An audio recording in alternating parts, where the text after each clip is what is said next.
Hello, everyone. Welcome to the special meeting of the Cupertino City Council. Today is March 2nd, 2021. It's 5:30 p.m. and this meeting immediately precedes our regular meeting. And so for our sole item of the special meeting, it is a study session and the subject is Rancho Rinconada Recreation and Park District City Work Program item update and next steps. The recommended action is to receive an update on the Rancho Rinconada Recreation and Park District City Work Program item and provide guidance for our next steps. Madam City Manager, do we have a staff report on this item? Mayor, would you like the roll call? We do. Yeah. Oh, very good. Thank you. I would presume that our city clerk reminded me of this, or perhaps the city manager. But yes, thank you very much for that. We will take the roll call of our council. Councilmember Moore? Here. Councilmember Way? Here. Councilmember Willie? Here. Vice Mayor Chow? Here. Mayor Paul? And I'm here. Very good. And so I should also mention that we do have our Recreation and Community Services Director, Joanne McGreeny, here as well for this item. Welcome. Thank you. I'll just proceed and share my screen. Hopefully everybody can see that. Yes, it's clear. Great. Okay. So good evening, Honorable Mayor and members of the City Council. I'm Joanne McGreeny, Director of Parks and Recreation.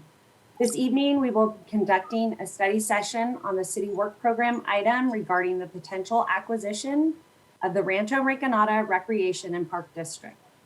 This acronym is RRRPD, and I will be referring to it as Rancho or the district throughout the presentation. The agenda for this evening is to provide background on this item, review the Local Agency Formation Commission, also referred to as LAFCO options, provide an update on the Parks and Recreation Commission outreach and recommendation to council, discuss the Rancho Board, review the Parks and Recreation System Master Plan as it applies to aquatics facilities, the Rancho facility status, costs associated with a potential acquisition, and finally, the recommended options and action to proceed. This slide depicts a brief timeline of actions surrounding the work program item. Council received LAFCO's special study report last February regarding Rancho Rinconada Recreation and Park District and added it to the city's fiscal year 1920 work program.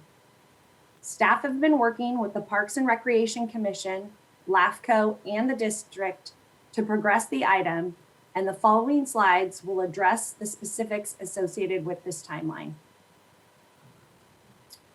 On February 18th, Council unanimously carried the motion to accept LAFCO's special study report and consider two of the three options provided. Option one would maintain the status quo, and Rancho Rinconada would remain intact as an independent recreation and park district and continue to operate and improve its programs, facilities, and planning. Option two would include the acquisition, referred to in the LAFCO special study as a merger, of the special district by the city. Rancho Rinconada would be dissolved and its functions, services, assets, and liabilities transferred to the city of Cupertino. The city would integrate their programs and facilities into the current city operations and recreation planning. This option assumes that the district's current property tax allocation would be entirely transferred to the city and that all city services would be maintained at current levels or better. As laid out in the special study, this option could be initiated by LAFCO, but their board has not shown interest in recommending the acquisition. Additionally, council directed staff to survey the special district households, engage the community in a discussion of the two options, and to forward the item to the Parks and Recreation Commission for their review and recommendation. At the March 5th Parks and Recreation Commission meeting, LAFCO presented their special study report. At the same meeting, the commission reviewed a list of survey questions to gather community feedback about the two options for the district. The survey was published and available online from March 7th to March 23rd. On March 16th, the COVID shelter-in-place order was initiated and impacted the city's ability to engage in public outreach. On August 6th, the commission reviewed the survey results and requested additional user data from Rancho. The commission noted that the comments provided by survey respondents indicated a lack of clarity and understanding regarding the LAFCO acquisition process, including the transfer of tax allocation. At their October 1st meeting, the Parks and Recreation Commission unanimously carried a motion to recommend the acquisition of RRRPD to the City Council. The recommendation was based on data collected from the LAFCO special study, the Rancho Rinconada resident survey results, and user data provided by Rancho's general manager. All data sources have been provided as attachments to the staff report.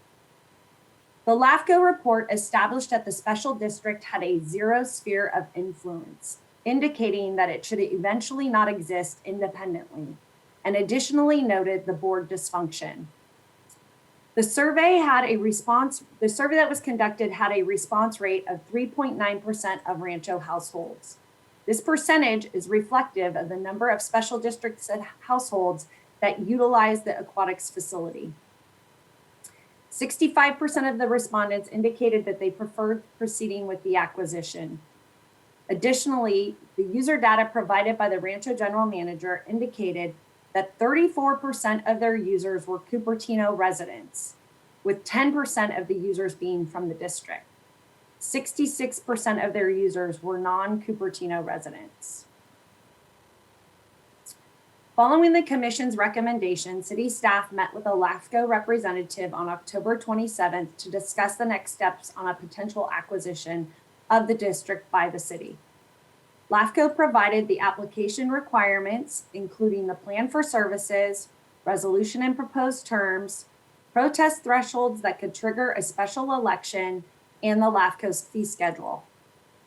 Other items that will need to be addressed if we proceed with an acquisition are the property tax transfer, which would need to be approved by the county and is not guaranteed, adoption of a resolution by LAFCO to accept the proposed acquisition, and the potential for a protest, which could trigger the need for a special election.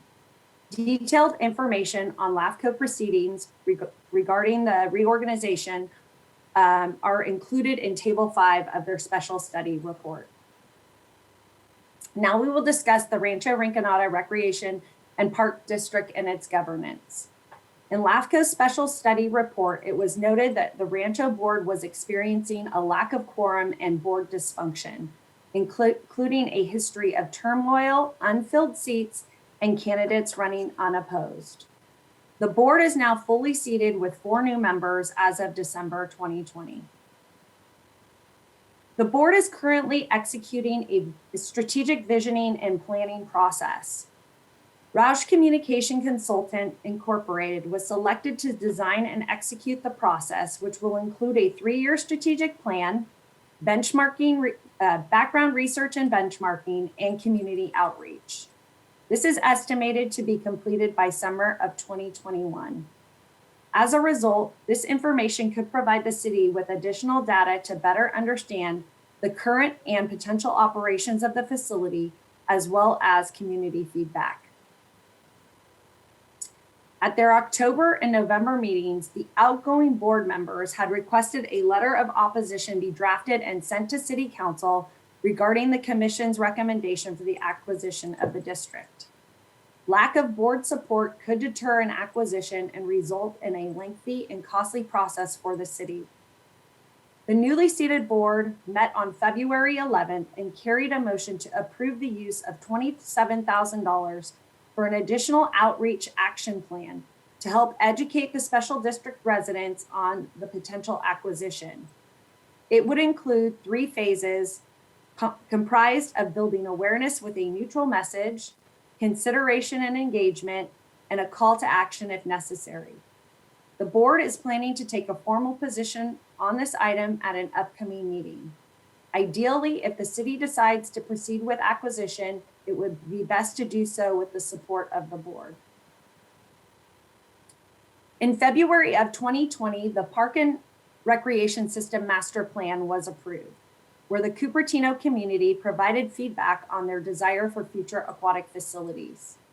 It highlights a desire for a year-round swimming facility designed for recreation and instructional swimming, aquatic exercise, lap swimming, and pool events. The master plan recommends considering accessible locations in Central and East Cupertino. If the council is interested in pursuing an additional aquatic facility at this time, they may wish to direct staff to initially research other opportunities for a new facility. This information could be used to evaluate the potential benefits of acquiring RRRPD in comparison with other opportunities. Data is included in the Parks and Recreation System Master Plan, highlighting aquatics and water play facilities in Cupertino and its surrounding areas. It should be considered that the Rancho facility layout and parking lot size would vastly limit program offerings, attendance capabilities, and potential profitability. The facility would also require significant improvements and investment to operate effectively.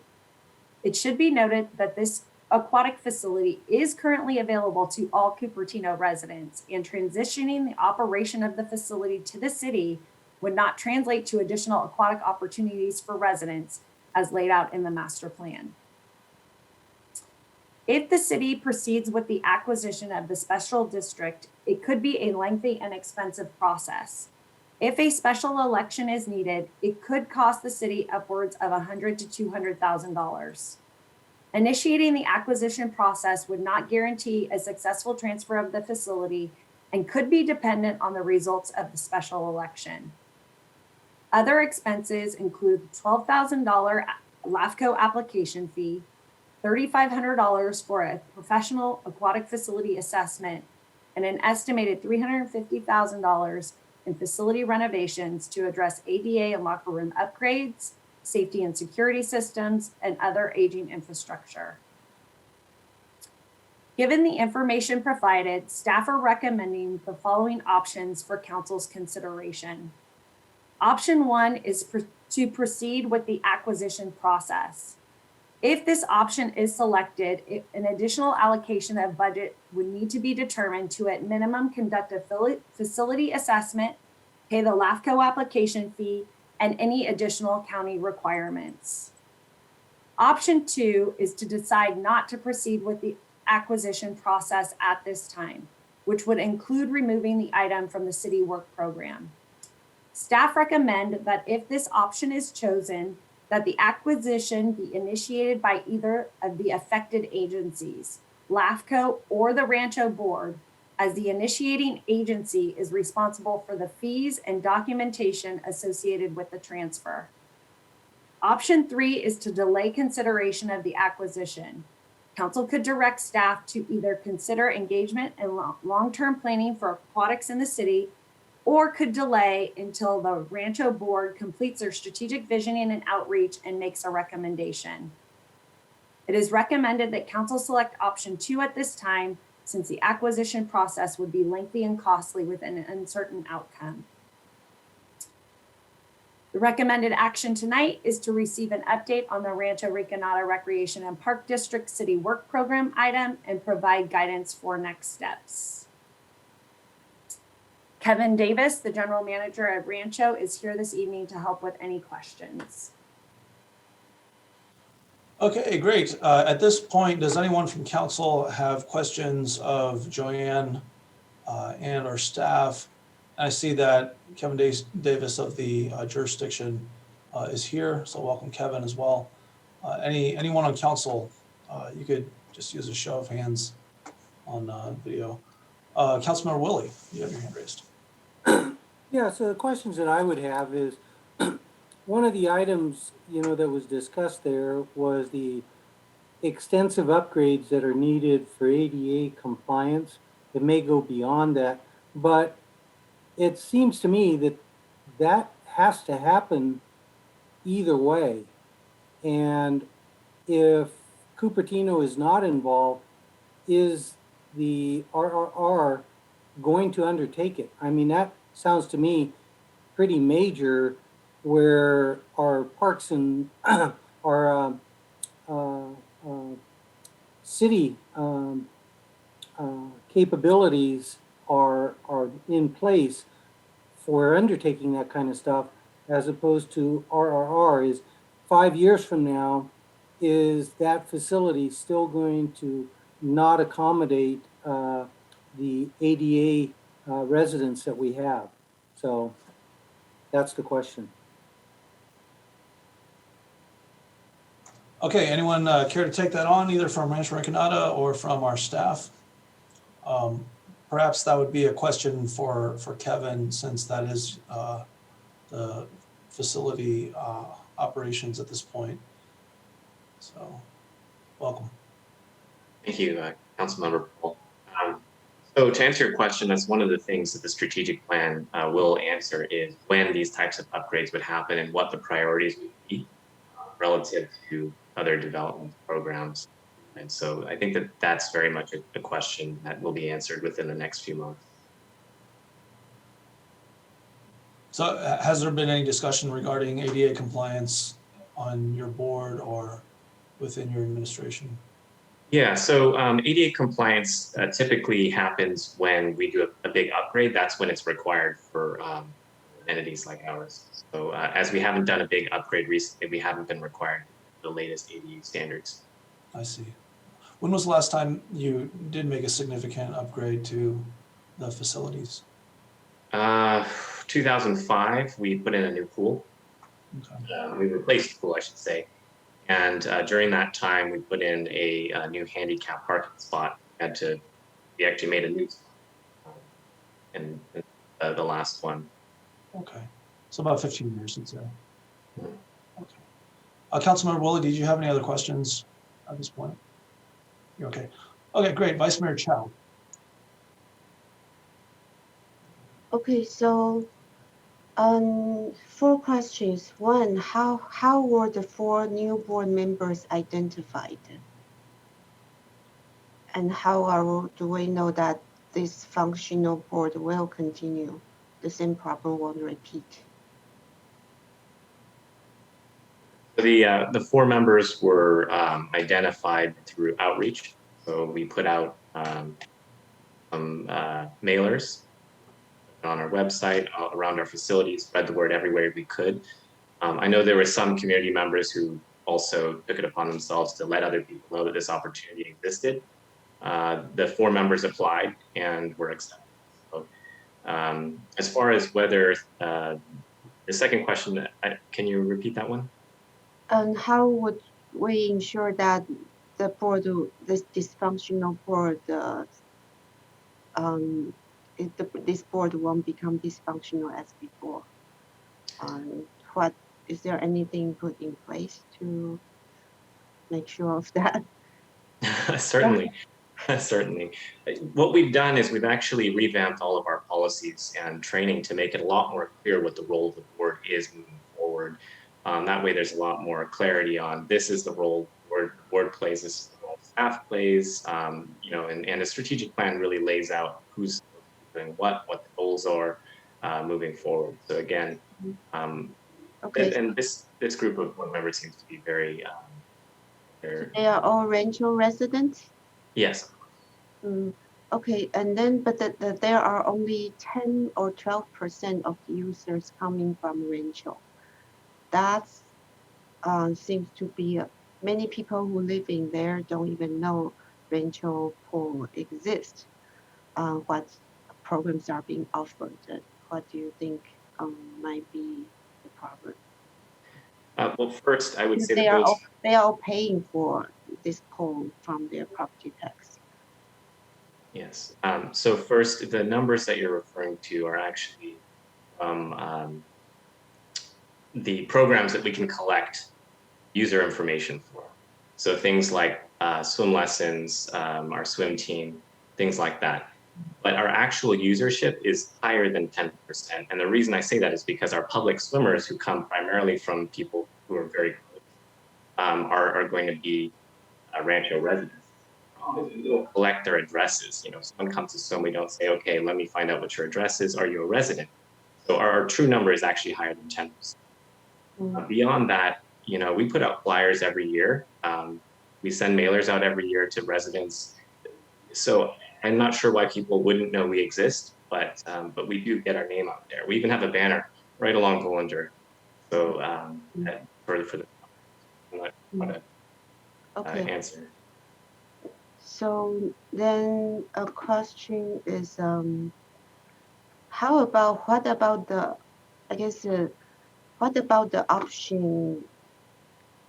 I think one of the options is not listed, that remain the current structure. But the problem is right now, I think part of the rental parcel is not in Cupertino, and those two are not occupied. As a result, when there is any problem with rental board, they may have to go to the county. The county supervisors have to make decision. And so how about keeping the board structure, but the jurisdiction would be under Cupertino? Why is that option not considered? So I'll take that. I believe that at the time when LAFCO came and made the presentation to council in February, all three options were available, but council had recommended only pursuing option one, which is status quo, or option two is acquisition. They did not prefer to pursue that third option that you're talking about. So that option is available, just It is available. It just was not recommended to move forward to pursue. but if the option is between acquisition and doing nothing, maybe this middle option is better, because at least if there is any problem, they can come to Cupertino City Council for potential support, and the city staff might provide other programming support, right? It's more better interaction. To be honest with you, I really didn't study that option because it wasn't put forth as one of the considerations, but I would have to understand that better. Okay. And then do we know the cost of constructing a full, completely new aquatic facility? I understand that you are listing the cost of fees, the election is a total about 115,000, which is about the same that we usually pay for a feasibility study of any bike trail. And then the cost of upgrade is about 350,000, which is actually much cheaper than constructing a new bike trail. So let's say if we are constructing the entirely new aquatic facility like Rancho, swimming pool, the size, I mean, it's small, but then likely any site we can might identify might be small. Let's say if we construct that from scratch, what will be the cost today? I'm curious. Do we So know? I just got done in the city of San Bruno designing a new facility. It had many different amenities, but the outdoor pool portion was estimated around $3 million, $3.5 million. It had an outdoor pool and a splash pad, but again, I don't know what other considerations for just a standalone pool. That was the estimation for the outdoor pool construction, and that was within the last year. Okay. Okay, we have Councilmember Moore with her hand raised as well, so I want to provide an opportunity for Councilmember Moore to ask some questions at this point. Okay, and are we limited to 5 minutes? You know, I haven't been putting people on a timer, but I do want people to be aware of the time.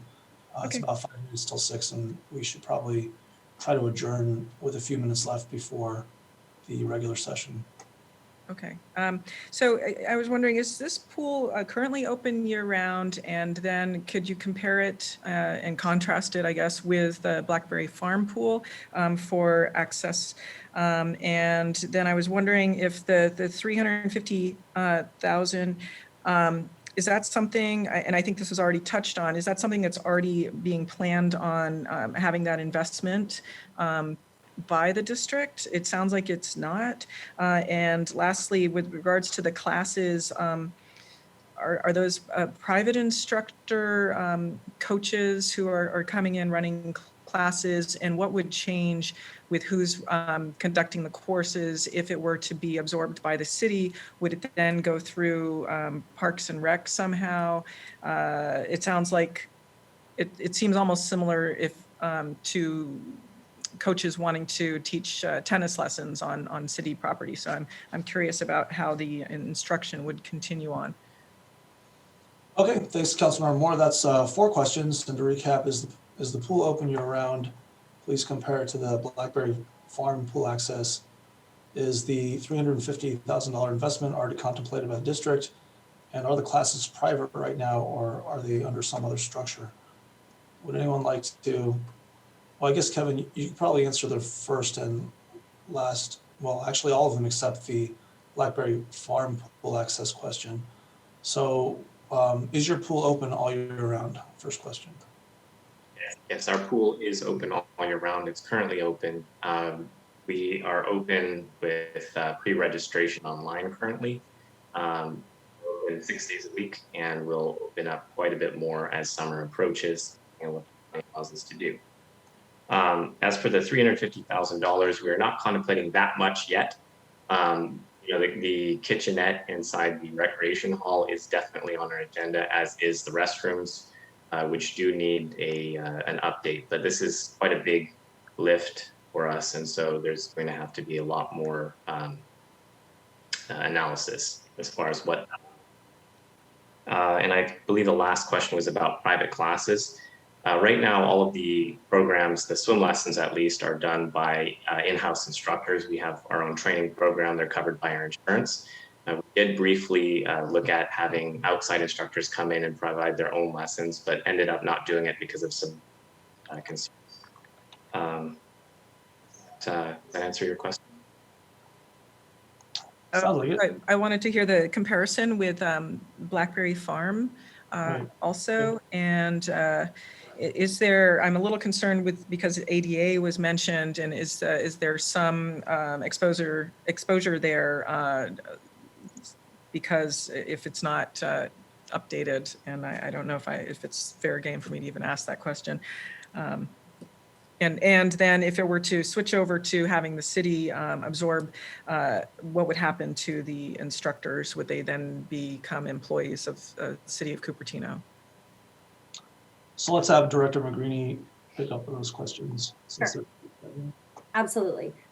So, comparing the Blackberry Farm pools to the Rancho Rinconada pool is a little bit like apples and oranges, just from the standpoint that we have 2 pools that we operate. They're both primarily recreational, whereas the pool over at Rancho has a little bit more programmatic aspect to it. And so it's also kind of difficult to compare the fees. Our fees are a little bit higher than Rancho's for public swim, but you come in and you swim kind of all day, whereas theirs is a limited time frame. We don't have as much programming, so it's, again, difficult for lessons or swim team or things of that nature. So the pricing, it's kind of difficult to compare the pricing. It's also difficult to compare the staffing, because when you're paying for instructors and swim team coaches and things of that nature, that usually is at a higher staffing cost. And then the fact that we are not open year round at Blackberry Farm is also another hard thing to compare as well. So again, I'm happy to try and answer any more questions that you might have about that as a comparison. My knowledge from my previous work experience about ADA compliance, and I am definitely not the expert on this, is usually you are given a compliance plan that you can adhere to over time. So it's a 15-year plan where you, as the city, would analyze how you would implement those upgrades. So in years 1 to 3, how you would transition, then years 4 to 7, what you would tackle, and so on and so forth. And I think it's usually a 15-year transition plan. And so I don't know if Rancho Rinconada has a plan of that nature, but again, what Kevin is stating is that when you do renovations of some form, that usually ADA is triggered in that respect, and there is a percentage that you have to become compliant with. Was there any other questions that I missed? I'm sorry.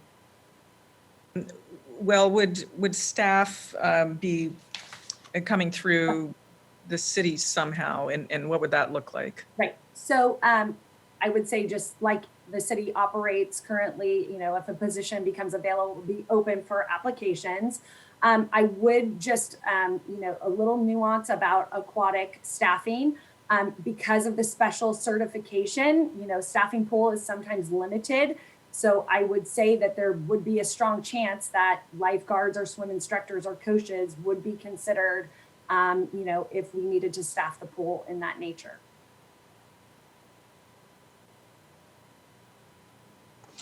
Okay, any other questions from council at this point? No, all right. Let me take it to the public. I do note that we have a couple of members of our Parks and Recreation Commission. And so, you know, one of them does, or did have her hand up. But I did want to provide them an opportunity to speak about the Parks and Rec Commission recommendation. However, let's go ahead and take comments from the public first, and you know they might you know decide to provide their comments there. So I have 3 hands up right now from our attendees: Jennifer Griffin, Jordan Eldridge, and Nisha Tambe. Jennifer, welcome. Thank you, Mayor Darcy. I'm Jennifer Griffin. Good to see you all tonight. Thank you all for the good introduction to the issues with the Rancho Recreation Special District. I'll call it Rancho Rec because that's what I'm used to calling it. I'm glad that everyone is understanding that this is a facility that has been attached to Rancho Rinconada neighborhood since it was started in 1952. Having this type of a facility was quite common. The neighborhood I grew up in which is a used to be county and now it's in another city, we had a recreation facility similar to this, so I'm very, very familiar with it. My great aunt was an original owner in Rancho Rinconada on Barnhart, and I'm used to going over there since I was a kid in the 60s and 70s. The Rancho pool was a part of the infrastructure, so it's 69 to 70 years old. This is a very, very volatile, highly emotional issue for the people in Rancho Rinconada.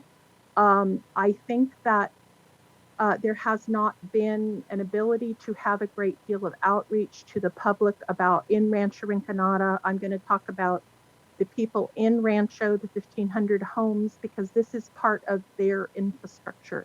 I have been very, very familiar with the board for the last 25 years since I bought in 95. I'm very, very pleased with the way they've run, very professional, excellent accounting of money, structure, infrastructure. Kevin is just amazing. Our current board is very, very good. And I'm very, very pleased with the operation and have always been. I have been following this since the beginning. I'm used to going to LAFCO meetings. I have been following this. I went to the LAFCO meetings and have attended via Zoom. I would prefer that the Rancho Recreation facility stayed as an entity of Eastern Cupertino. There are $1 million in assets in the pool, and I don't think they should be transferred to the general fund in Cupertino unless compensation is met for the neighborhood. Also, the land is worth close to $8 million. It's strategically placed at Lawrence and Bollinger by the creek. We have not been told who actually purchases the land. Does Cupertino have to buy the land for $8 million? 15 seconds. To my understanding, the Rancho Rec pool annexed at the time that we did in 2000, and I was very involved in the annexation. It took nearly 4 years to come from. We did not annex till 2000, so this is. Thank you, Jennifer. Your 3 minutes has elapsed. Our next speaker is Jordan Eldridge. Welcome, Jordan. Thank you, Mayor Paul and council members. Jordan Eldridge, I'm really excited to be here to give my input. I served on the board from 2010 to 2013, where we made significant changes from the previous general manager. And I was asked by Supervisor Simidian to take a temporary role until a new board can be seated in December. I was glad to have served as chair last year on the board, kind of a neutral party from the previous situations. I think the council can understand when I say, you know, there are people that just have personality conflicts with others. I think that happens on any kind of board, school board, city council, state legislature, Congress, especially. And so I think that that was the primary issue that Rancho Rinconada faced in the last couple years before I was appointed temporarily. I do want to kind of mention the reason why the city doesn't have control over the board in terms of it being in Cupertino is because there is some property that isn't within the city of San Jose. So I think that if the district does move to Cupertino, LAFCO would have to deal with that. I do want to mention that while I am a fan of the Park and Recreation Commission, I do feel that the commission rushed studying this issue. There was a lot of things that our board brought up when a gracious commissioner joined us, and I feel like they didn't really know some of the issues that we were discussing. For example, the Rancho Rinconada residents currently pay separate taxes to Rancho Rinconada. So how is that going to be dealt with if the city takes over the district? Is it the Rancho Rinconada residents going to be continuing to subsidize a facility for the whole city, or is the city residents going to take it on as well? So there's a lot of issues that I think that were rushed, and even if you don't decide to scrap it today, hopefully it can go back and be reviewed a lot more. Thank you. Thank you, Jordan. Our next speaker is Nisha Tambe. Welcome, Nisha.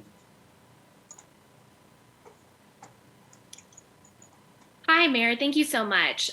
So I wanted to come talk today because I was fairly surprised when I saw the report that was being presented to the City Council. I feel like it missed a couple of very key issues. I just wanted to make sure to highlight. The Commission actually did take a couple of years over this issue. You know, you guys have appointed us to make sure that we represent the community there. So I'm really, I want to make sure that I do that to the best of my ability. So the first thing is, you know, there's been talk about this big strategic plan. Well, the board was not actually, there was no competition. It was 4 people who applied and got in. There was no actual competition. There was no actual outreach that made it something that people would actually have to decide different perspectives on. It was just 4 people who applied and got in. All of you have run for election. You understand the importance of having community support in what you're doing. That was not the case here. The other thing is that the Rancho residents are paying taxes to this property, but they're actually taking from what they would normally pay the city, and that tax is diverted to this area. And the biggest problem here for me and for the commission was that Rancho Rinconada only serves 10%, the district only serves 10% of people who actually live there and 34% of community residents. So when you talk about tax dollars going to this facility, you're saying that there is 2/3 of the people who actually get served by this facility that are not residents of Cupertino and that are not residents of Rancho Rinconada. That is extremely important. It's important that we protect the people who are in our community, and we also make sure that their tax dollars are being spent appropriately. It doesn't make any sense to me to ask a board who is focused on making sure they retain power to agree for us to incorporate. I trust our city council. I trust the way our parks and recreations is managed in general. And so I would like to see the city council have oversight, which there is no oversight. There is no recourse. And that's a really big problem when you're talking about all these community members coming through. So I really wanted to highlight that. And then the last component here is that there is, we can say that in the master plan, unequivocally, people wanted lap swim. They wanted more access to aquatic facilities. It was pointed out earlier that, other cities had a $3 million pool. Well, in comparison to that city, Cupertino is much more expensive. It would cost, according to the master plan, roughly between $8 to $10 million. We have a facility in Eastside that should be for our community. And that is what we want to see. We want to see that 34% be predominantly, 99% Cupertino residents. Thank you, Nisha. Our next speaker is Lisa Warren. Welcome, Lisa. Thank you. I'm sorry I came in late, so if I misspeak, someone can point it out. But I live in this area, have enjoyed the pool when my kids were young. I urge you to listen to what Jordan Eldridge has said. He is a product of this community. His grandparents were amazing, incredible people for the city of Cupertino. And I think his comments deserve some real consideration. And I am not quite sure what Commissioner and the last speaker is referring to about San Jose residents, and maybe I've missed out, but Rancho Rinconada is 100% other than a little wave, which is not really residents. The city of Cupertino, thanks to the annexation years ago, as Jennifer mentioned. So again, if I'm misspeaking, I'm sorry, but please consider what Jordan has said. And I didn't hear all the speakers, and I'm sorry, I've got a phone ringing, and I will be quiet for now. Thank you. Okay, thank you, Lisa. We'll take it back to council, although I do notice that another member of our Parks and Rec Commission is here, and now she has her hand up. So welcome, Carol Stanek. Or was that Carol Baker that I just unmuted? Well, in any event, there was somebody with their hand up named Carol, and I wanted to provide that opportunity because I was notified that a member of our commission would be here, Carol, to answer any questions that we might have with regard. Hi, it just popped up to unmute. Okay, great. Welcome, Carol. Thank you. Hi, I'm Carol Stanek. I'm chair of the Parks and Rec Commission. I was not the chair last year when we did this, but I was on the commission at the time. I think it was a difficult time during the pandemic to get the survey done and to get the feedback. And we recognized that. And what we were disappointed in the feedback on the survey, that it was so small. But then when we looked at how many of the Rancho residents use the facility, it seemed to be sort of in line. A very small number actually use the facility based on the data. So then it sort of became in line. We talked about doing another survey, maybe getting more input. But what we realized is to do that, we really needed more education, because as you can hear, there is some misinformation about how the taxes are used and who actually uses the facility. Some people believe that it's only Rancho residents are allowed to use it. And as we know, that's not true. And so that's one thing. The other is, with respect to taxes, I guess I'm surprised by Jordan Eldridge's comment that these are separate taxes. These are not separate taxes. It is an allocation, not a special assessment. And this is very technical, and I don't expect residents to understand that, but I do think it's very important for the commission, for the council to understand it. What happens is they pay their 1% county taxes, and the county decides how to divvy it up. They have determined that 4.6%, I think, of those residents' taxes go to this facility.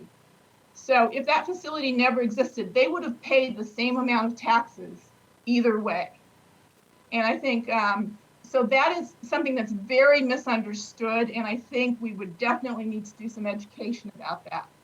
The other thing is that the Jennifer Griffin referred to the assets. There are $1 million, and when we looked it out, it was $1 million in reserves, and maybe Kevin can talk to how much the reserves are now. I think the goal was that they should be at $1.4 million, and the district was working to get to there, to have $1 million. And Kevin can fill us in on that. But I would think that those reserves are where the Rancho district would look to do upgrades. And that's what those reserves are for, to do that deferred maintenance. And some of that should be available. So we looked at the users, the data, the feedback on the survey. The comments were very mixed. We had a lot of people saying, please take it over Cupertino. So that was what we looked at. Hey, great. Thank you, Carol. And I'll bring it back to council at this point. Would anyone like to start off with comments or suggestions for providing direction to staff at this point? And I will ask for a motion just to clarify what our direction ends up being, so that we don't simply have an agglomeration of comments that aren't very clear as to what our council direction is, if we do decide to provide direction, that is. So would anyone like to start on the comments at this point? I see Councilmember Willie, you have your hand up, followed by Vice Mayor Chow. So Councilmember Willie. So it sounded like you're asking for a motion before we make comments. Let's do a round of quick comments first to see if we can get a sense of consensus, but let's not draw it out too much if that's okay. Okay. Yeah. So my comment would be, kind of, if we look down the road 10 years, 20 years, do we feel that this island not being part of Cupertino is going to be really perceived to be part of Cupertino, or is it going to continue to kind of be an island? Living in Rancho, I'm so glad that Cupertino annexed us. When I bought in 1997, we belonged to the county, and there were no street sweeping done, and the services were whatever the county provided. And when Cupertino took it over, essentially we got a lot more service. We've got the tree trimmers coming regularly. And so if we look 5 years down the road, 10 years down the road, 20 years down the road, is this going to be more and more of an outlier, as opposed to it's going to continue to take advantage of the growth of the city, the way the city grows, the things that the residents come to expect? And so I just think we need to look at that, and I'll leave my comment. Great, thank you. And we have Vice Mayor Chow next, followed by Councilmember Moore. And again, just a brief round of initial comments here, so that we can get a sense of whether there's a possible consensus here. I do have more questions about property tax, but I'll first give my comment that I hope that we can at least, I think the two parcels that are not in Rancho, which belongs in San Jose, are not occupied by anyone. So I think the first step would be, let's resolve that. Maybe those two parcels, the county can agree to remove them from Rancho. Then Rancho the current board will be under the jurisdiction of Cupertino. And then we can look at other steps, whether we need to take those steps to merge it into Cupertino or not. But at least I think with the jurisdiction under Cupertino, other things are more clear. And so I hope that's the direction we would go. I would not do nothing. And I'd like to clarify the property tax. I think that's important. Does the Gentile residents pay no more property tax than any other Cupertino residents, but part of the tax they are supposed to pay for the city is now diverted to pay for rental pool. Is that correct? Is anyone in a position to answer Vice Mayor Chow's question? Which is to say, the residents of the special district are not paying more property taxes than they would ordinarily as residents of Cupertino, but that part of their property tax is allocated towards the special district. Is that correct? That's my understanding. Okay, good. That's good to know. Actually, that's very important to know. I was wondering, after the acquisition, would they continue to pay extra tax? So after the acquisition, they will pay the same amount of tax. It's just the city will be deciding how much of our general fund from all the residents will be allocated to give to venture or not. It's the difference is now there is a specific percentage, specific dollar amount that's allocated by the county to venture. Okay, And- and then who owns the land? I'm sorry, not to interrupt you, but just one bit of information. The county would need to approve that allocation to the city. Yeah, okay. But the county doesn't lose anything, right? They are not in county general fund anyway. My understanding is it's just not a guarantee, I guess. Yeah, is all okay. I would say. So who owns the land right now, which they are saying is worth $8 million with the acquisition? It looks like we don't need to acquisite the land because that wasn't mentioned in the cost. No, I believe it all transfers. I think it's a transfer of the assets and the land, and that's So who owns the land? The county? But we wouldn't be acquiring the property from the county. It looks like Land Kevin is- can probably answer that. The land is Yes. owned by the residents? Yeah, Right, so we're a special district, so Rancho owns the land. And if it was acquired by the city, that land would be transferred to the city, as I understand it. so the entire Rancho, all the residents are kind of like the landowner? No. Not really like that. Basically, the entity is a special district. It exists by itself and it's run by the residents who are elected. So if that entity was to cease to exist and be acquired by the city of Cupertino, then that's it. That all of the assets belong to the city of Cupertino, including land, any kind of funds that are available, all of the assets. But we don't need to purchase the land from the special district. That's my understanding. Okay. Thank you. Okay, great. Our next comments are from Councilmember Moore and then Councilmember Way.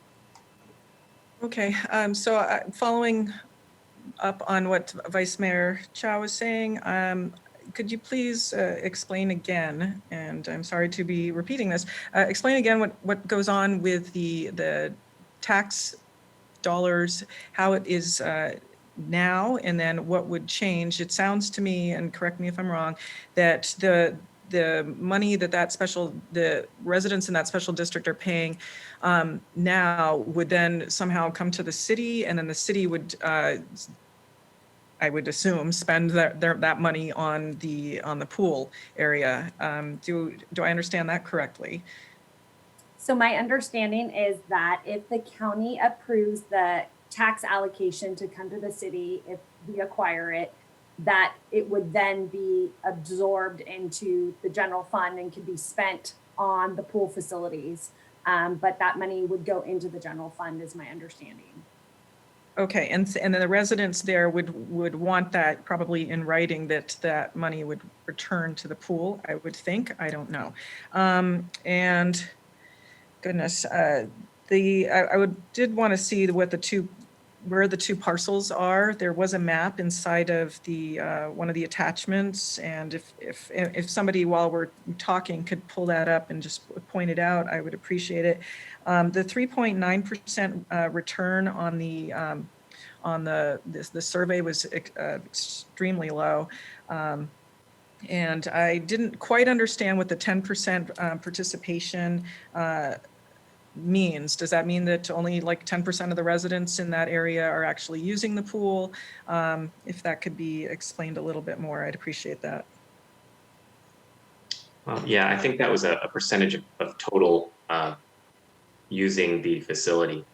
So if you took 100% of everyone who comes that we collect data for, then 10% of those would be Rancho residents. That being said, a very big portion, a very big program, Public Swim, we do not collect data for.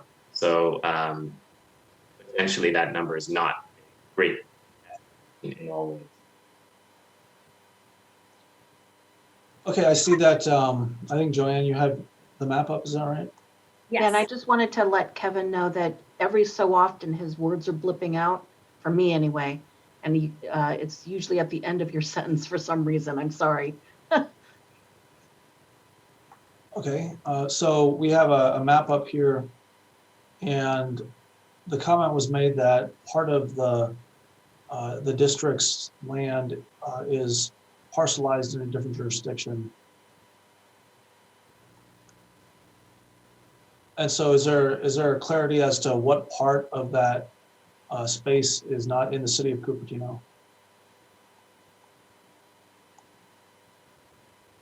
I don't know what parcel is being referred to. Okay. If I may, Mayor, it's the Yes, blue, the parcel shaded blue on the right-hand side of that map. Is that part of the Rancho Reganada Special District? Isn't that the Lawrence Mitty acquisition space? It is, but it is within the city of San Jose currently. Well, And, right, but that's not part of the Rancho Reganada Special District, is it? the green boundary there, I believe, on the map is the district. So yes, that is within the district. Oh, got it. Okay, yes, all right, I understand the issue now, all right. So this would have come to us instead of the Board of Supervisors were it not for those two parcels that we just bought, which still lie within the boundaries of San Jose. Obviously they're non-voting parcels, but the land for the special district itself is within the boundaries of the city of Cupertino. So green, yeah, I think that should be correct. Can someone remind me who asked that question? Was that Councilmember Moore, or was it? Yes, I asked it. I am a little curious. The lower piece on the Lawrence Mitty property, the most to the south, I see what looks like a property line, which makes me think that Lawrence Mitty, the acquisition was actually of two separate assessor's parcel numbers. I'm going to assume that's correct. Yeah, it was. It was okay. two. It was two. Okay, any other questions? Well, actually, we're at brief comments at this point. Councilmember Moore, did you want to make any kind of initial position comments before I move to Councilmember Way? Personally, I have trouble with the 3.9% return, and that there's a new board, and that I don't feel like, from what I read, that the new board is all in favor of this acquisition. So I kind of lean towards the middle of the road position, which to my understanding is option 3. We had option 1, proceed with the acquisition process. I'm not sure about that. Option 2, decide not to proceed with the acquisition process.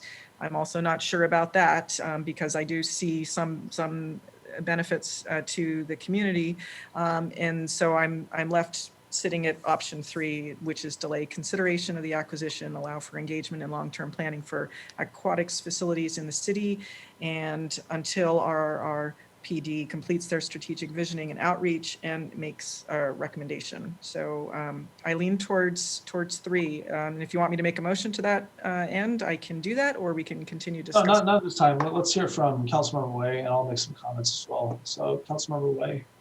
Thank you, Mayor Paul. So I actually, to follow up with that tax question, do I understand correctly that county can say no? The county can say, we're not, once it's required by the Cupertino, the county saying we're not going to pitch that part of money to Cupertino. Did I hear correctly? My understanding is there is no guarantee that that total amount that they're currently receiving will be transferred. Got it. Okay, thank you for the clarification. And the second one is, I agree with Councilmember Moore. I think at this present time, I am very uncomfortable with a hostile takeover. I think if the current board is not collaborating, and we're going to cause some uncomfortable feelings, and they are our residents, so I am uncomfortable saying that we definitely want to take it over, because the current board doesn't seem to be on board, and maybe more study, more outreach, like Councilmember Moore says, will be good. And also I look at the numbers that the staff showed us. This is going to cost a lot of money to upgrade it, to prepare it. And then the pool itself is not a competitive swim pool, it's just a recreation pool. So I think we can wait and see how this current board works out, and then do more research, and then we can push our decision a little later. Okay, thank you, Councilmember Way. I'm going to go to our commissioner who has her hand raised, and Can I clarify the property tax further? Yeah, can you let me just kind of have my time for comments, please? But I do have, I have been noticing that Commissioner Tambe has been raising her hand every time the property tax issue is raised. So let's see, Commissioner Tambe, did you have some comments on that? Yeah, thank you so much. So I just wanted to add an additional layer of clarity here. So again, the residents would not pay any different amount of tax. It is the allocation. It's that, I believe, 4.6% that of the 1% that Commissioner Stanek had mentioned that was going towards this property. According to LAFCO, when LAFCO came to make their presentation to our commission, what they said was that it is standard for when something like this happens, it just goes towards the county as the rest of our property taxes do, and they would allocate it as they do towards Cupertino. It is in what they had said during our meeting was that it's not like the county is going to sit there and be like, oh, I'm going to steal this money from Cupertino. It's very standard. This happens with most independent districts. And LAFCO said in the meeting when they came to us with this, saying it's not, it's very standard. This is a standard procedure. So just to add a level of clarity to it, it's not like a unique scenario. This happens with any independent district that is incorporated into a city. Okay, we got it. All right, thanks, Commissioner Tomei. So let me go ahead and make my comments here before we circle back around, and I'll go ahead and ask for motion as well. I mean, I was actually prepared going into this to request some kind of monetary allocation in order to help us, move a conversation along with regard to being able to explore the possibility of the city of Cupertino's administration having some added benefit to this particular facility. But it is really good to get an update on where the board stands. I've been following the issue and the politics of it for at least a couple of years. And after the 2018 election, then Mayor Scharf and I went over to the special district for one of their board meetings, and yes, it was contentious. I think we can certainly glean a win-win situation out of this, but I don't really see it as one of the two possibilities right now, being that we either take on affirmative actions to try to incorporate this, this special district into our city, or we do nothing at all. I do think that there's some kind of a hybrid situation where we can express some kind of interest and pursue the possibility of some kind of willing collaboration.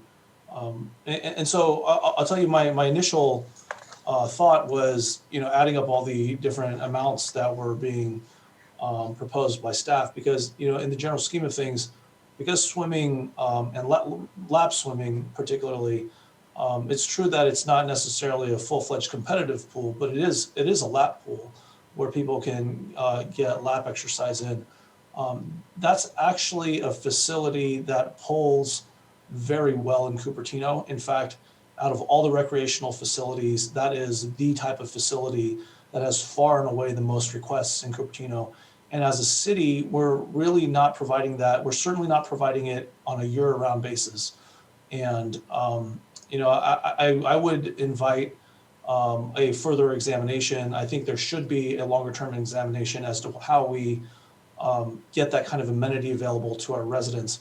But I would like to kind of vet an idea of, indicating that we would be willing to put some kind of investment into it. I don't know whether we can make a provisional allocation, but some kind of indication, because the fact of the matter is, to get this kind of facility, it is extremely expensive proposition. We're talking about 7 figures at the very least, if you're starting anew.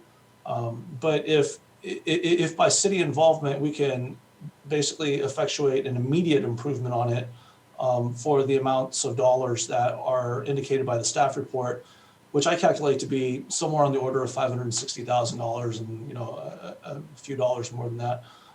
If you take every single potential cost that the city staff is indicating, and that's that's a veritable bargain with regard to being able to provide that kind of a facility for your city. Understanding that it exists right now, my concern is to really try to create a synergistic situation where no one's really left out, and we're improving the facility and the potential services. So that's where I'm at this point. I do see Vice Mayor Chow and Councilmember Moore also have their hands up. At this point, I would be more than happy to entertain a motion if anyone would care to, if you'll forgive me, delve into those waters. So I'll be happy to make a motion for option 3, that we continue to consider this option, but I'd like to add that let's first pursue the middle of the road option, which is to remove the 2 unoccupied parcels which belong to San Jose from the special district, so that Cupertino could be in jurisdictionally, this special district will be under Cupertino, as it should be. Okay, let me explore that last part, Vice Mayor Chow. My understanding, because this is not our jurisdiction, that would be something that would have to be driven by the special district itself, probably in concert with LAFCO, to try to move certain parcels from their special district borders. So would you? I believe the county needs to approve that, but we need to explore. I believe it's the county supervisor who needs to approve this. Right. Well, let me. Mayor, if I may. Yeah, please do. I will say the city is currently pursuing initiation of potential annexation of those parcels after the Lawrence Mini acquisition. So that would achieve a similar purpose. Right. So both of those parcels will be included in the Lawrence Mini. I think staff would need to confirm that, but there is proceeding with pursuing annexation. I can confirm that we're proceeding with annexation. I do believe it is those 2 parcels that were in blue on the previous map, which is Lawrence Midi. So both would be included. So that means with that, this issue will be resolved. That's good to know. But still, that would be, so we don't need to do anything once that's annexed. Yeah, it's a process that we're already going forward with, and sorry that I wasn't connecting the dots on those 2 issues. But, so Vice Mayor Chow, would it be okay to, you know, nix that part of your motion and then proceed with the rest of it to try for this third option? So would you please repeat that motion? So I move that we adopt the option 3 in the staff recommendation to continue to pursue the continue to explore this option of an acquisition. Okay. And Would anyone like to long-term second? planning, right? That's part. I'm sorry, But- I'm sorry. And I think there were 2 parts in that recommendation. One part is have a long-term planning and then continue the acquisition. But I do want to have a question regarding the property tax that I need to clarify. So, Please, well, let me, for the sake of the mm, the discussion, see if there's a second to your motion. okay. Would anyone like to second Vice Mayor Chow's motion? I'll second it. Okay, great. Vice Mayor Chow, please proceed with your question. Okay, for the property tax, so let's say I need some numbers. Let's say, as I understand, for example, we all pay certain amount of property tax. Say I pay 100. Let's say I pay 100 for property tax, and the rental residents, maybe say Council Member Willie pays also 100 in property tax that goes to. But then because of the allocation to rental, I'm guessing $20 of that 100 paid by Councilmember Willie goes to the swimming pool. So Councilmember actually pays 80 to Cupertino while I pay 100. But we are getting the same service from Cupertino. Is that appropriate understanding? That's why rental residents are not paying any extra property tax than once they are annexed to Cupertino. They'll be paying 100. It's just that 20 will be also paid to Cupertino, just not to the special district. Okay, we're running a little bit I short on time, understand. Vice Mayor Chow, so let's try to wrap up the question a little bit more briefly. Is there anybody that can address that question? I think it's been answered to the extent that people are able to draw upon their knowledge. I don't know whether putting it forward again for the same uncertain answer is really going to get you farther than you want to be at this point.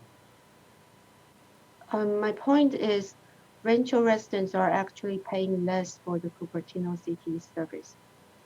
So after acquisition, they are not losing much. Okay, So is that true? I don't know. Mr. Mayor, Carol Stanek looks like she raised her hand. Maybe she can answer the question.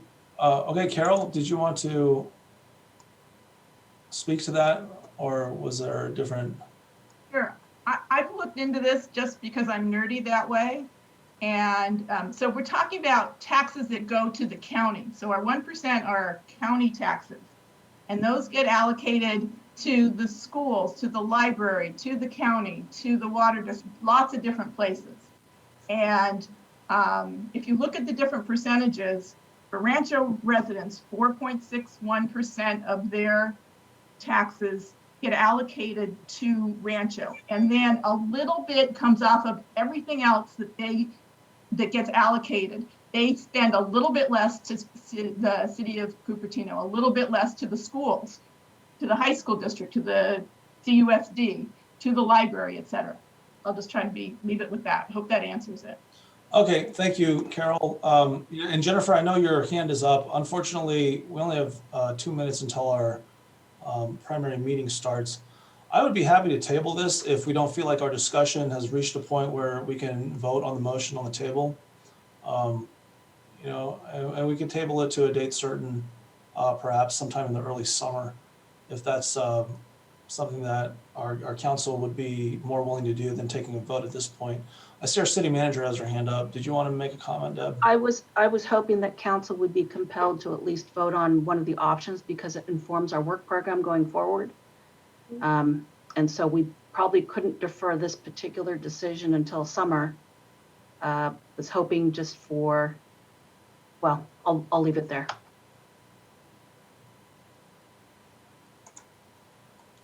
Councilmember Moore, you have your hand up. And Yes, I'm prepared to vote on this. I just want to clarify that item 3 is exactly as it is in the staff report. And we do, and I did recognize what the city manager is saying, that we have this on our work program, which we're about to get into in a moment. okay, well, let me read this option before I ask for a roll call vote from our city clerk. And to confirm it with the motioner and the seconder, that is delay consideration for the acquisition. A, allow for engagement and long-term planning for aquatics facilities in the city. B, until RRRPD or the district completes their strategic visioning and outreach and makes a recommendation. So it is that is as written, Vice Mayor Chow and Councilmember Woolley. And that's what my understanding of your vision of your motion is. So if you have no objections to that, let us go ahead and conduct a roll call vote. Madam City Clerk. Councilmember Moore, Aye. Councilmember Way, Aye. Councilmember Willie, Aye. Vice Mayor Chow, Aye. Mayor Paul. Aye. Motion carries unanimously. Okay, great. Well, I apologize for not having any kind of a transition, but I will now adjourn the special meeting and start the regular meeting of the Cupertino City Council of March 2nd, 2021. Madam City Clerk, if you would please conduct the roll call of our regular meeting. Councilmember Moore, Here. Councilmember Way, Here. Councilmember Willie, Here. Vice Mayor Chow, Here. Mayor Paul. Here. And before I go to the ceremonial matters and presentations, I do have a report out to provide with regard to a closed session that we held on February 6th, I believe. No, I'm sorry, February 23rd, 2021. We did conduct a closed session to discuss litigation-related and potential litigation-related matters. And as mayor, I do expect that as a function of responsible governance, we'll be checking in periodically with legal counsel with regard to these matters. So for the special closed session meeting that was held on February 23rd, 2021, our first item pursuant to Government Code Section 54956.91 was a conference with our legal counsel regarding existing litigation, which was 4 cases. And those are listed on the agenda. Council discussed with legal counsel these pending cases for which discussion in open session would prejudice the city in the litigation. No reportable action was taken. The other item was item number 2. It was a conference with legal counsel, which was anticipated litigation, initiation of litigation pursuant to Government Code Section 54956.94. And similarly, council discussed with legal counsel the potential initiation of litigation for 2 matters for which discussion in open session would prejudice the city in the potential litigation, and no reportable action was taken on that item. All right, so we are on to ceremonial matters. At this point, we have a proclamation for the Red Cross, a much valued organization and a very well-known one. I believe that Stuart Chesson is here tonight on behalf of Red Cross to speak for them, or any other member of Red Cross wish to speak on this proclamation. I do see several members of the public with their hands up, but I don't see Stuart. And so. Mayor, Stuart Chesson is actually a panelist. Oh, he's a panelist. Okay, great. Well, Stuart, welcome. And would you care to say a few words about the proclamation that we're presenting to Red Cross tonight? Yes, and I also have some slides that I think are coming up. Great. So Red Cross mission is to help relieve human suffering there. And we use volunteers. We're over 96% volunteers as compared to the the rest is paid staff on that. And this is due to the generosity of our donors. Next slide, please. So we've broken up into these various groups: our disaster, our blood, our preparedness of health and safety, which does our training of CPR and other courses like that, international services, and service to armed forces. Slide, please. So we go to a house fire 1 every 8 minutes. That's our most common disaster on that. So, and we help people in large disasters such as the wildfires we had, hurricanes that the East Coast has had, power outages. And we also help the service, any veteran or person in active military duty and their families in any emergencies they have. We also collect blood. We are 60% of the blood supply throughout the United States. And so we're always helping people. Even internationally, we're helping like areas that need rubella or the measles shots. And we have volunteers now helping with the COVID vaccine as well. Slide, please. So as everyone kind of remembered, it wasn't that long ago, the CZU and SCU wildfires did affect Santa Clara County, even though the majority of the fires were in Santa Clara County and San Mateo County. We did have in the Santa Clara County 6 non-congregate shelters. And that's what we're doing in this COVID environment, is we're putting people in the hotels. And that way we can have isolation. We do deliver meals to them, and then they can hear what's happening. Yes. Okay. And there's for disasters in Santa Clara County, we help almost 100 people. And we helped 72 military people on that locally, and we collected over 8,616 blood donations. 5 of those were done here in Cupertino, and we had over 18,587 volunteer hours in the county. So I think that was my last slide. So thank you for the proclamation. I came right through the screen. Thank you very much. Thank you very much, Stuart, as well. I'll go ahead and share the proclamation for a brief moment with our public here. Can everyone see this proclamation on your screen? Yes. Do a full screen mode as well. Okay. All right. Excellent. And thank you once again to the Red Cross on behalf of our community and our city council for everything that you do. It's invaluable, especially during these times of worldwide crisis. So thanks very much again. So our next item is going to be a presentation by the American Lung Cancer Screening Initiative, or ALCSI, on lung cancer awareness.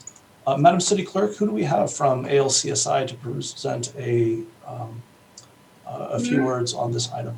Here we have Angela Zhao. Excellent. Angela, welcome.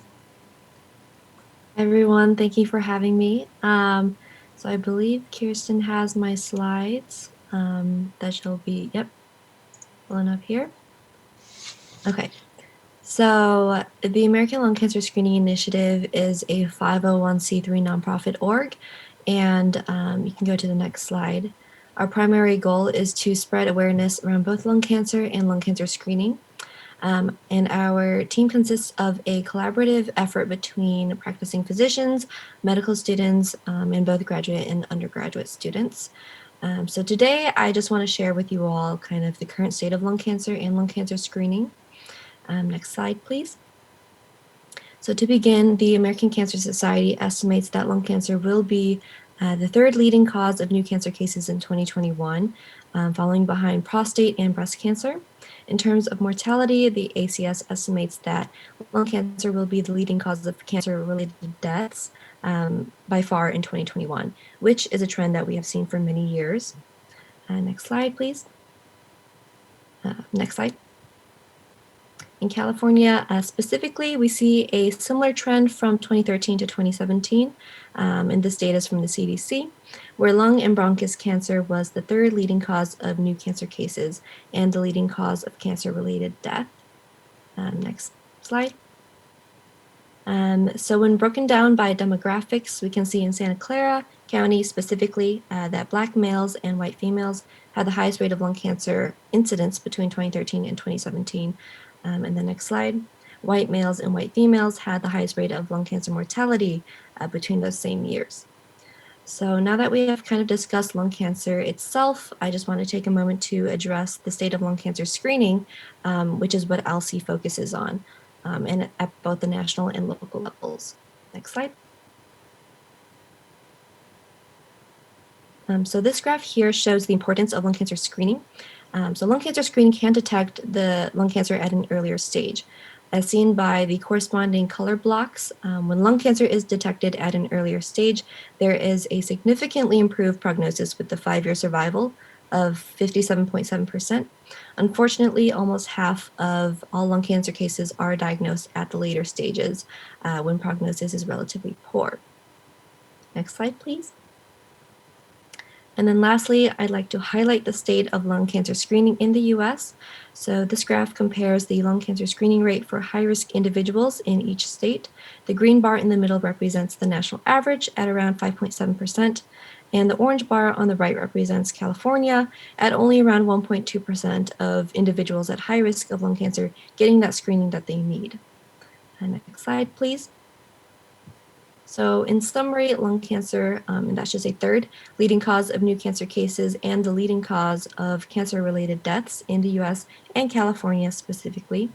However, despite these alarming statistics, the screening rate still remains low, indicating that many individuals who could be diagnosed at an earlier stage and see a better prognosis after treatment are not receiving the screening that they need in order to do so, including in Cupertino.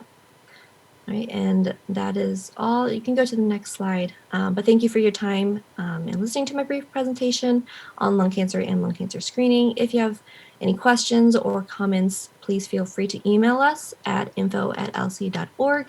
And you can find information about our upcoming webinars and events at our website, www.lc.org. Thank you. Great. Thank you very much, Angela. Again, that's alcsi.org for more information on this very important screening for this particular type of cancer. We appreciate you coming out tonight and notifying the public of this very important data. And we hope that you keep up the great work. All right, so our next item is going to be a ceremonial item number 3.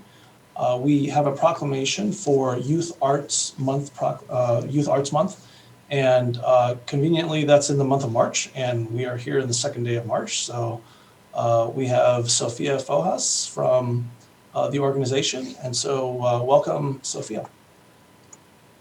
Thank you. Good evening, Mayor Paul, Vice Mayor Chow, and members of the Cupertino City Council.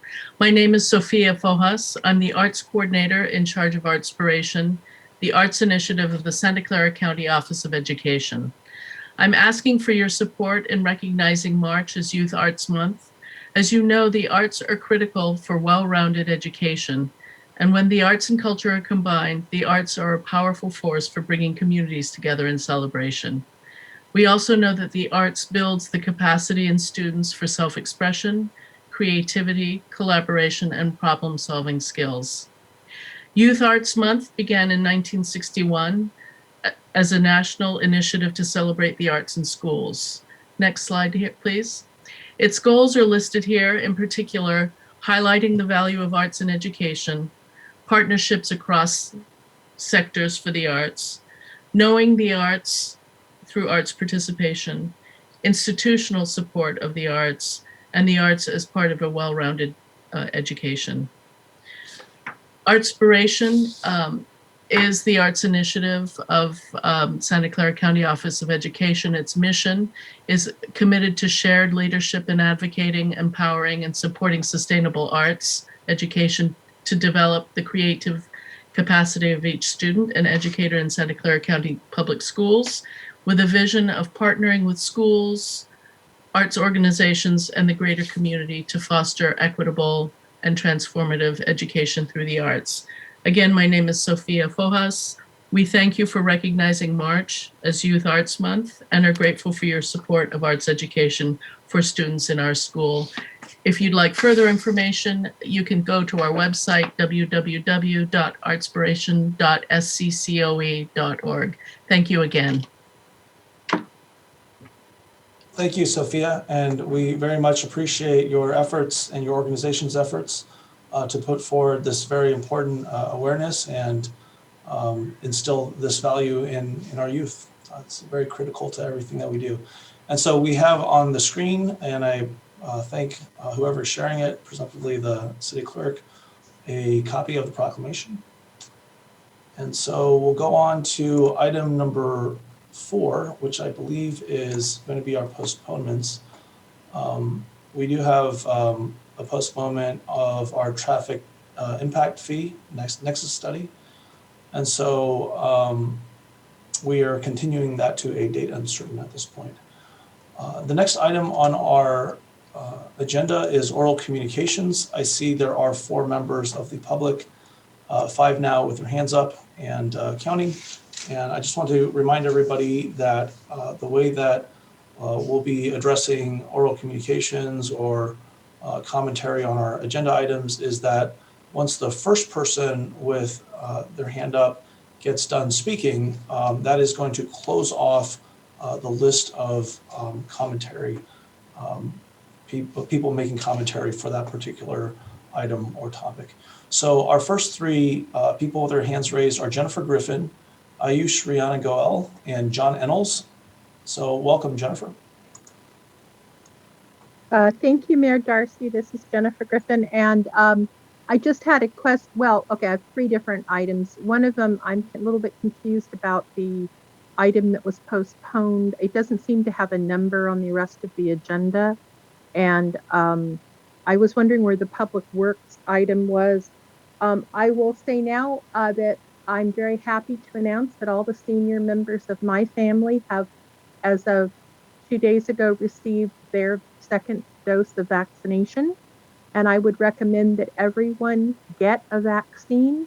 I know several people who, personal friends who have said they will not get a vaccine. They won't vaccinate seniors and their family.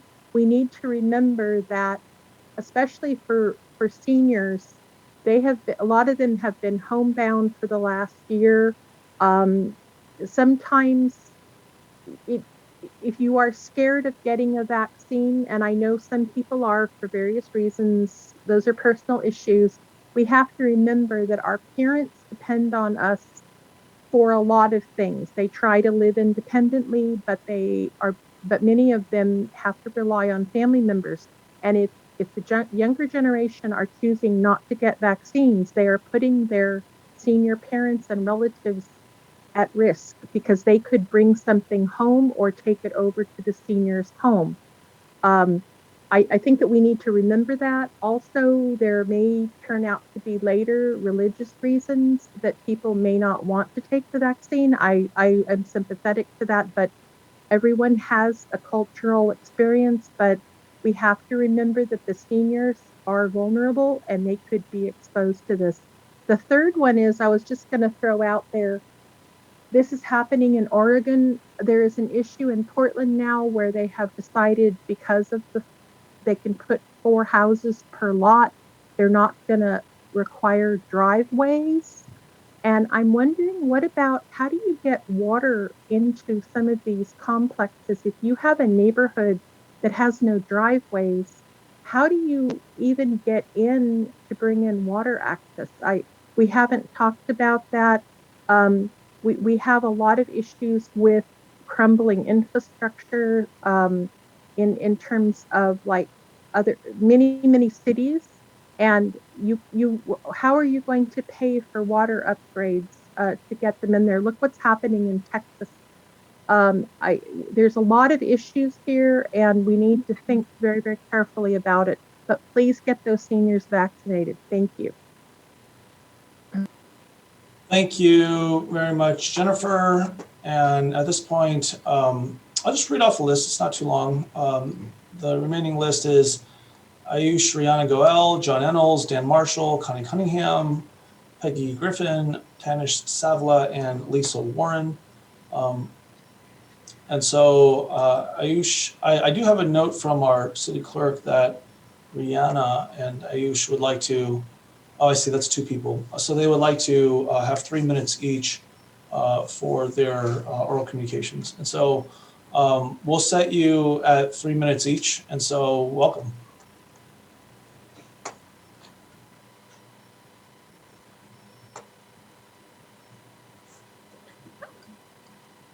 Good evening, Mayor Paul and esteemed council members. We'd like to thank you for giving us this opportunity to talk about Apart But Not Alone, an initiative to spread mindfulness to students globally. Next slide, please. Hi, everyone. My name is Ayush Goyal, and I am a 10th grader from Cupertino High, and I am presenting today along with my sister Rihanna Goyal, a 7th grader at Kennedy Middle. We started Apart But Not Alone, a 501c3 nonprofit organization in April 2020 to bring mindfulness and its benefits globally, with a focus on teens and young adults, but it is catered to people of all ages. The abrupt change to virtual learning left millions of students grappling with feelings of isolation, anxiety, and fear. Furthermore, for many of us in high school, these emotions were compounded due to a lack of resources and difficult home situations. Our organization provides a free online platform for people of all ages to practice mindfulness in a live guided format led by certified mindfulness and yoga practitioners. Next slide, please. As most schools remain shut due to the COVID pandemic, we realized that the only way out is to go within. Mindfulness has scientifically proven benefits to improve focus, build resilience, lower anxiety, and increase emotional intelligence. Now, many people ask us the difference between meditation and mindfulness. Meditation is a practice, mindfulness is a quality. You can become mindful through the practice of meditation. We have been practicing mindfulness for 4 years and can attest to its benefits, which is why we are so committed to bringing it to everyone. Next slide, please. I'd quickly like to share what we have already done. We started with a 6-week series in spring 2020 that was attended by over 1,000 people across the US. We continued that work in summer by creating a 6-week camp, which was attended by people from 8 through 67 years old. We have started this program in Europe and Asia and are bringing it slowly to classrooms in the US. Brianna leads the Mindfulness Club in Kennedy Middle, which is well attended by her peer community. Next slide, please. The Bhagavad Gita says that yoga is the journey of the self, through the self, to the self. Sri Sri Ravi Shankar, the founder of Art of Living, says that meditation is a journey from sound to silence, from movement to stillness, from a limited identity to unlimited space. We are very excited to share our next offering, a 6-week series called Mindfulness and Movement that combines the benefits of yoga and meditation. We invite you to come with us on a journey of exploring, discovering, and connecting with the self to cultivate inner strength and serenity in a combined setting of guided meditation and yoga. We will cultivate the practice of mindfulness by learning how to be present, let go, build courage, express gratitude, find balance, and finally, form connections with the self in our community. These sessions will take place from March 9th to April 13th at 5 p.m. PST each week. Next slide, please. I do want to reiterate that our offerings are free, even though similar workshops cost anywhere between $150 to $300. Please use the link here to register and also share it broadly with your friends and family.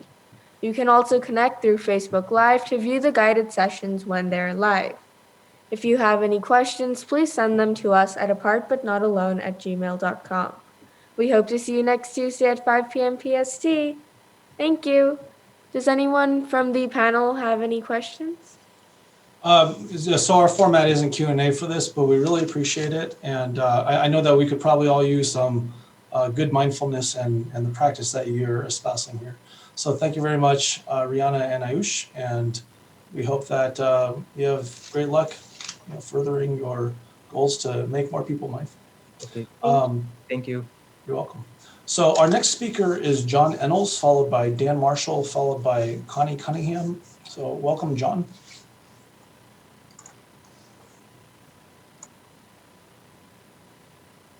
Thank you, Mr. Mayor and City Council members. My name is John Ennals. I'm a Cupertino homeowner living in Oakdale Ranch neighborhood next to Stevens Creek. I returned to your meeting tonight. I was here last meeting with a specific request regarding action on climate change. I'm accompanied again by Dan Marshall, a fellow neighbor who shares my desire for council action. Our specific request was that city endorse national legislation that would put a price on carbon. We recognize that asking for this action requires more information discovery and discussion before you make the decision. Tonight, therefore, our request is that this item be put on a future council meeting agenda. Why is it important for a city to offer leadership on national issues? As our Congress has been stymied by gridlock, cities all over the nation, including Cupertino, have stepped up to ensure climate action is not slowed down. If you take a minute to Google climate action in cities, you'll be amazed at what's going on all over America. However, I'm sure you'll agree the best efforts of any city in promoting low carbon practices by the city and its residents are not going to solve the problem without some help from the wider government. So we need to exert influence upon our elected officials at the state and national level. What cities say is very important in guiding their actions. So, as I mentioned last time, I'm personally impacted by rising premiums on my flood insurance and a cancellation of my fire insurance on my home, which, despite 4 weeks of looking, my agent has not been able to replace. So please find time for us to discuss this vital issue. Dan and I will be pleased to participate in any way you desire to give you the information necessary to move forward with the endorsement. Thank you. Thank you so much, John. And our next speaker is Dan Marshall, followed by Connie Cunningham.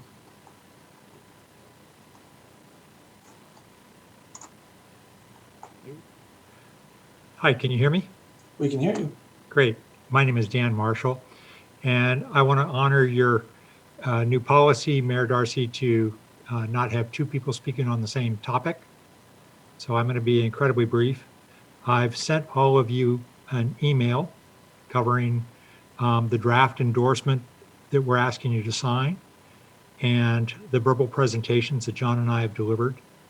And my understanding is that at the end of each of your city council meetings, you decide what to put on the agenda. So we expect we'll hang out until the end of your meeting and look to you to put this critical issue on the agenda. Great, thank you very much, Dan.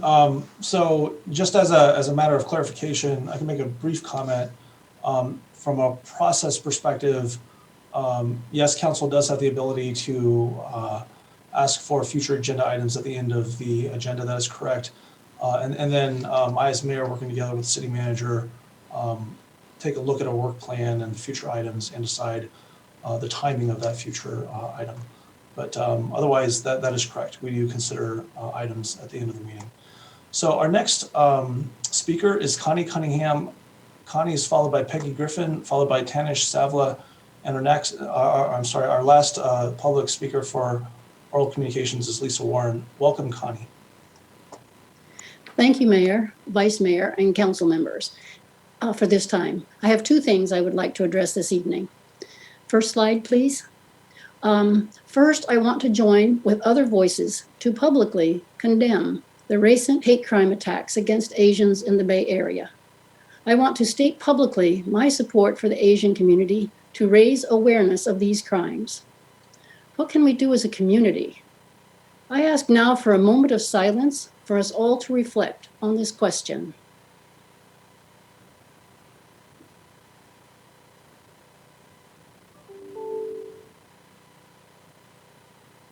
Next slide, please. My second comment is to describe to the council and the many viewers how many migrating birds pass through or winter here in Cupertino. There are many migrating birds, including the robin, the cedar waxwing, ruby-crowned kinglet, the western tanager, white-crowned sparrow, the yellow-rumped warbler, the hooded oriole, and the golden-crowned sparrow that you see here. Open the video link, please. This link will show the migration pattern of the golden-crowned sparrow. It is found only in the far western areas of North America. It breeds in summer in Alaska, then in winter flies more than 2,500 miles to California. What a long journey for a 7-inch bird. Yet I see them every year in my neighborhood. Next slide, please. Birds migrate at night. This fact makes it clear why a bird-safe design, dark skies ordinance is critical. All these birds travel long distances at night, arriving at their destinations tired, in need of a place to rest, food to eat, and water. Bright lights distract them to spaces with none of these things. Too much light causes human illness too. Protecting birds is protecting ourselves. Collisions with glass occur wherever birds are active. Migratory and young birds are the most vulnerable because they're unfamiliar with the area. So glass and lighting are a deadly combination. Cities need to offer birds safe passage. To that end, limiting bright lights and limiting glass that birds cannot see are both critical. We have lost 30% of the bird population in the US since 1970. Birds can't fix this. We can. Cupertino's leadership to protect birds and the environment is desperately needed. 15 seconds. I want all our grandchildren to be able to see these birds that bring joy, flight, and sound into our lives. Thank you, City Council, for your work on this critical ordinance. And thank you, Connie. I appreciate your comments. Our next speaker is Peggy Griffin, followed by Tanish Savla, followed by Lisa Warren. Welcome, Peggy. Good evening, Mayor Paul, Vice Mayor Chow, and council members. On January 19th, the council postponed items 13 and 16, the bird safe and dark skies ordinances, for 2 months until March 16th.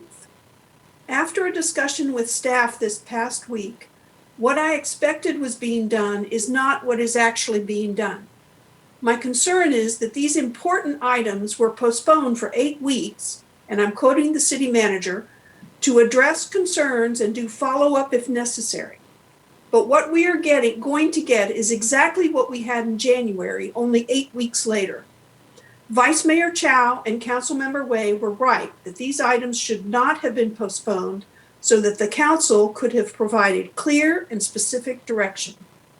I'm frustrated because it'll be 8 weeks and we'll get exactly the same bird safe ordinance for the second reading. Dark skies, we don't know what we're going to get. Both were not acceptable in January, and if brought back as is, will continue to be unacceptable, only 8 weeks later. There will not be any noticeable improvements in these ordinances due to confusion and expectations. Many people sent feedback in January regarding these issues, and now, do we need to do it again for fear it won't count? I'm asking council to find out tonight what exactly is being done that justified 8 weeks of delay. Are your expectations going to be met? I encourage you to review the January 19th video starting at 1 hour, 28 minutes, 33 seconds. Thank you. Thank you, Peggy. Our next speaker is Tanish Savla, followed by Lisa Warren. Welcome, Tanish.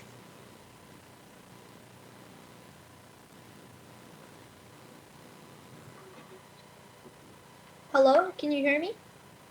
We can hear you. Hi, I am Tanish Savla from the Active Circle. Thank you so much for your time today. The Active Circle intends to create active, connected communities.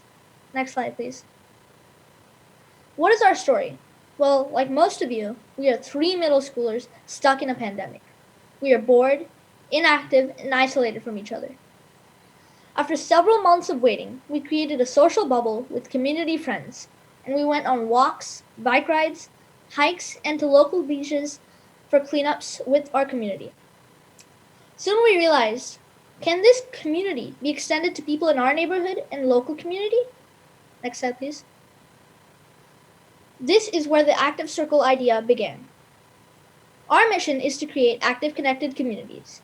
We want to help people fight loneliness and depression, and at the same time, make people physically active and healthier.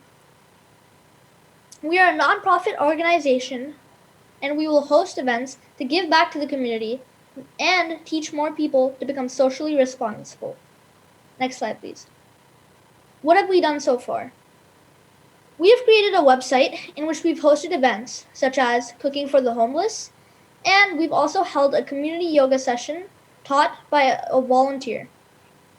Next slide, please. So what ideas do we have for the Cupertino community? Well, we want to organize cleanups at Cupertino creeks and parks. We can also help organize virtual walkathons and organize activities to help senior citizens, such as helping them get their groceries, cleaning their backyard, and carrying heavy objects. And there's many other ideas that we can think of together. We ask for guidance and feedback on our project. Next slide, please. Thank you so much for your time. And if you have any questions, please email us at activeantcircle@gmail.com. Thank you. Great, thank you so much, Tanish, and I apologize for mispronouncing your name at the outset. And thank you for you and your organization's efforts. Our next and final speaker on oral communications is Lisa Warren. Welcome, Lisa. Thank you. And wow, thank you, Tanish, and thank you to the brother-sister combo who have been at this for almost a year. I think I remember reading about them initially in the Scene or the Courier, and I'm loving what our youth is doing. So there's that part. I'm really lucky that Peggy went before me because we aren't supposed to repeat, but I could repeat nearly word for word what Peggy said so eloquently. And I have concerns as well that there's not a great understanding as to what maybe should have been happening in this last 8 weeks as far as bird safe, and that we have not yet even touched during a council meeting on what is the proposed ordinance for dark sky. And I realize it could get complicated in 2 weeks when it/they come back. But if there hasn't been a discussion with staff, I too urge you to have that and see what's going on, because Peggy and I actually both met with staff on a Zoom last week, and I left that really surprised that what I heard during the January 19th meeting did not translate the same to staff. And it could be a procedural thing, but I just heard comments that were encouraging from City Council that things would be worked on, and also Deb, City Manager, that reviewing comments that had come in, outreaching maybe to the people that made those comments to get more clarification, inquiring at window companies and glass companies. Various things were suggested, but I'm not sure that was really taken as direction, and that really worries me for the same reasons Peggy mentioned. So hopefully that can be sorted out within the next few days, so there's still a week left to do something. And if it's a procedural thing, then I guess we got to figure out what to do to salvage the intent of waiting this 8 weeks. So that's that. I also wanted to put a plug in for and urge the community to at first understand the issues with a new survey related to athletic field use policies, and take the survey. But please don't take the survey without understanding what it all really means. And given the response to the Rancho survey, I'm really worried that you're not going to get enough input. So I'm just trying to get it out there. It's there. Please look at it. But do a little research before you fill it out. And I guess that's my time is up. Thank you. That's your time. Thank you, Lisa. And that concludes our oral communications section of tonight's meeting. We have been going for approximately 2 nonstop hours. We're a few minutes ahead of our time schedule. So what I'll do right now is put us back onto the schedule. Let's reconvene at 7:30 here, and we'll continue with item number 5, which will be a report from our city manager on emergency response efforts. So we'll see you in about